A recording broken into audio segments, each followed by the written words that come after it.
بسم اللہ الرحمن الرحیم۔ ویلکم بیک ناظرین کرام، ایک مرتبہ پھر آپ کی خدمت میں نظام مصطفیٰ صلی اللہ علیہ وآلہ وسلم کا پروگرام لیے حاضر ہیں۔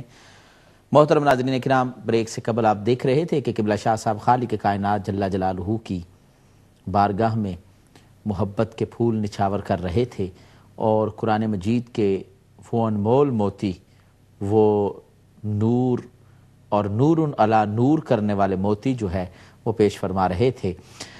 میں اب آپ تمامی احباب سے یہ بھی گزارش کروں گا کہ ٹیلی فون لائنز آپ کے لیے اوپن کر دی گئی ہیں۔ آپ اپنے سوالات ٹیلی فون کالز کے ذریعے پیش کر سکتے ہیں، اور انشاءاللہ العزیز قبلہ شاہ صاحب آپ کے سوالات کے جوابات قرآن و سنت کی روشنی میں ضرور ارشاد فرمائیں گے۔ اور جیسا کہ کچھ ساتھیوں نے ہمیں ای میلز کے ذریعے اور فیس بک پر جب جوائن کیا، انہوں نے کافی سوالات کیے، اس میں سے کچھ سوالات ہم نے سلیکٹ کیے، اور اس پر بھی میں چاہوں گا کہ قبلہ شاہ صاحب پہلے گفتگو فرمائیں، تاکہ وہ جو ساتھی ہمارے ساتھ رہے ان کی طرف سے جو سوالات ہیں وہ بھی ہو جائیں۔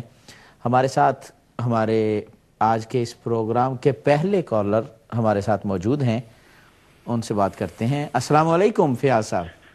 وعلیکم السلام ورحمۃ اللہ وبرکاتہ۔ محترم، خوش آمدید آپ کو پروگرام میں۔ میں قبلہ شاہ صاحب کو بھی سلام پیش کرتا ہوں۔ وعلیکم السلام ورحمۃ اللہ وبرکاتہ۔ اچھا، میرے کچھ سوالات ہیں، شروع کروں؟ جی جی۔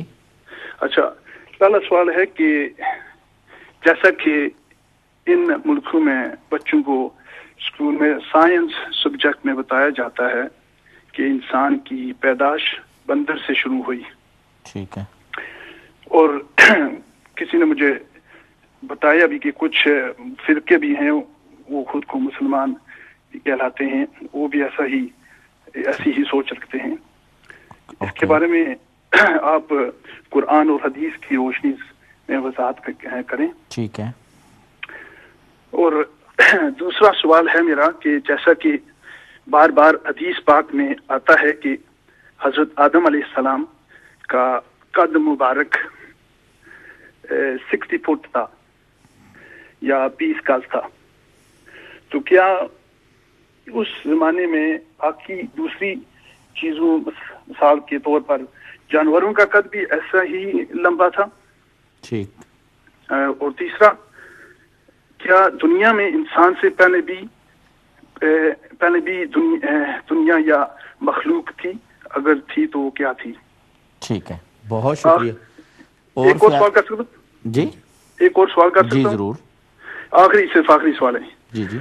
اچھا، جیسے کہ آپ کو معلوم ہے کہ انسان کی بنائی ہوئی عمارت زیادہ عرصے تک کھڑی نہیں رہتی، تو پھر جو عمارتیں مصر کے ملک یعنی کہ ایجپٹ جیسے کہ انگلش میں لفظ ہے میں کھڑی ہیں، جن کو انگلش میں پیرامڈ کہتے ہیں، وہ کیسے کھڑی ہیں؟ ان کی قرآن اور حدیث میں وضاحت کریں۔ شکریہ۔ ٹھیک ہے، بہت شکریہ، بہت شکریہ فیاض بھائی، آپ نے ہمیں کال کی، اور آج کے آپ پروگرام کے پہلے کالر، آپ نے 4 سوالات پیش کیے۔ انشاءاللہ آپ کے سوالات پر بھی ضرور گفتگو کی جائے گی۔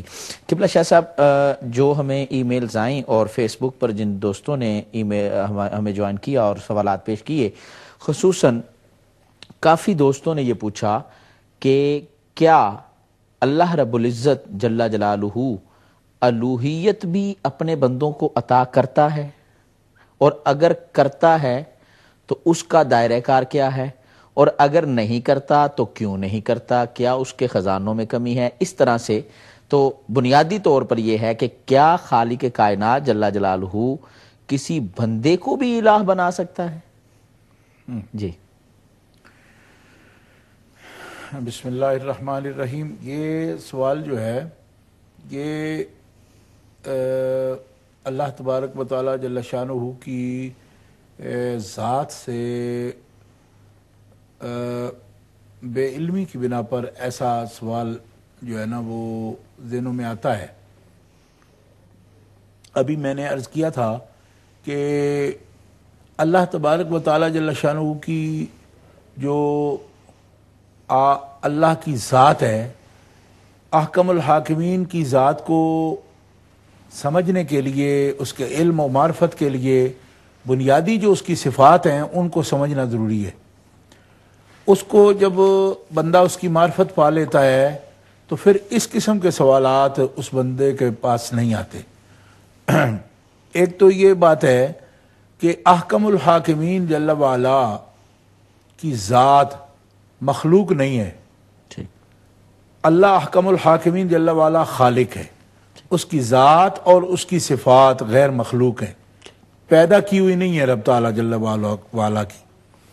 مخلوق وہ ہے جو اس نے پیدا فرمائی، اس میں ہر قسم کی جو جان والی چیزیں ہیں، ارواح ہیں، اجساد ہیں ان کے، مثلا ملائکہ ہیں، جن ہیں، فرشتے ہیں، ملائکہ، جنات اور انسان، اس طرح زمین، آسمان، آگ، پانی، مٹی، ہوا سے جو بھی مخلوق اس نے پیدا فرمائی ہے۔ جی شاہ صاحب ایک کالر ہے ہمارے ساتھ لندن سے، جمال صاحب، ان سے بات کرتے ہیں۔ السلام علیکم جمال صاحب۔ وعلیکم السلام ورحمۃ اللہ وبرکاتہ۔ حافظ جلالی صاحب، شاہ صاحب کی خدمت میں مؤدبانہ السلام علیکم ورحمۃ اللہ وبرکاتہ۔ اللہ اکبر۔ شاہ صاحب آپ مبلغ اسلام ہیں، آج میں اسٹریٹ آپ سے بات کر رہا ہوں۔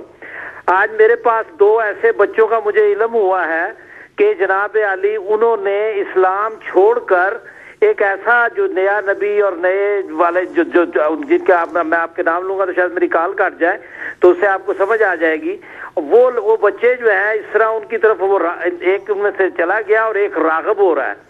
اور یہ جو چیز ہے اس کے متعلق شاہ صاحب بڑی وضاحت کے ساتھ روشنی ڈالیں کہ جو یہ ہمارا ٹرینڈ ہو رہا ہے، ہمارے مسلمان بچے کسی اور مذہب کی طرف جو کہ اسلام کا کچھ حصہ بھی نہیں، جو کہ جن کو ہم غیر مسلم بھی قرار دیتے ہیں، مذہب ہمارے ہوتا ہے لیکن اس میں کوئی نہیں ہے۔ دوسری ایک بات شاہ صاحب، اشہد ان لا الہ الا اللہ وحدہ لا شریک لہ واشہد ان محمد عبدہ ورسولہ، جہاں پہ اللہ تعالیٰ کی وحدیت کا اور لا شریکیت کا اس میں ہے ذکر، تو کیا رسول اللہ صلی اللہ علیہ وسلم کا بھی کوئی شریک ہو سکتا ہے؟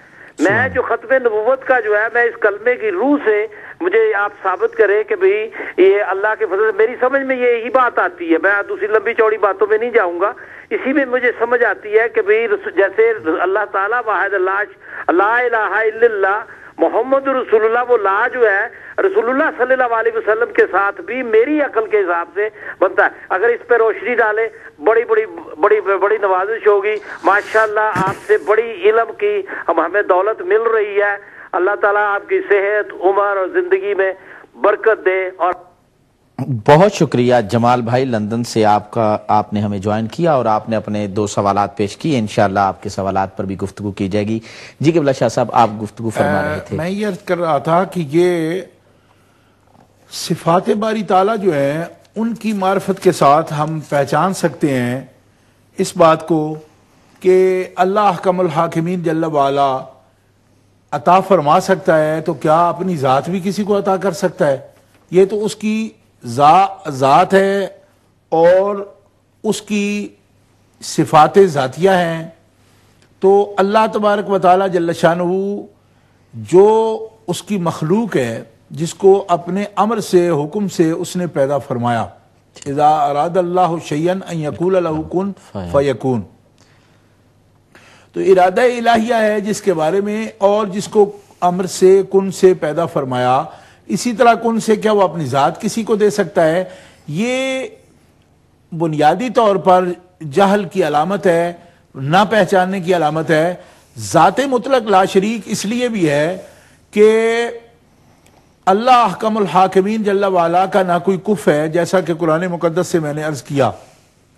اب خدا تعالی جل شانہ جس چیز کی چاہت فرماتا ہے، ارادہ فرماتا ہے، وہ شے پیدا ہوتی ہے، ٹھیک ہے؟